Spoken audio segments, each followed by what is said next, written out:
মুক্ত আলোচনার একটি প্ল্যাটফর্ম।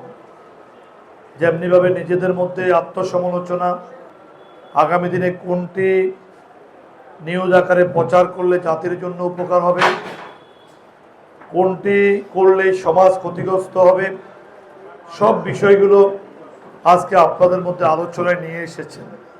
এই যে পশ্চিম তাপদাহ আমাদের সকল মানুষই গরমে জর্জরিত, অনেকের হিতে না বললেও ভিন্নভাবে আমাদেরকে এটাকে চাপ প্রয়োগ করার বা ভিন্নভাবে বলার চেষ্টা করে থাকেন। তো এটি যদি বর্তমান প্রেক্ষাপটে এখনকার যে ইস্যু সেটি হচ্ছে বর্তমান উপজেলা পরিষদ নির্বাচন।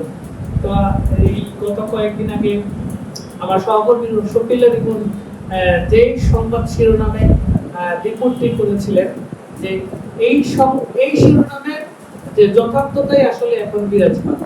তারপরেও সেই সংবাদ পরিবেশন করার পরে নানানভাবে স্নায়ুভাবে তাকে চাপ প্রয়োগ করার অনেকভাবে চেষ্টা করা হয়েছিল।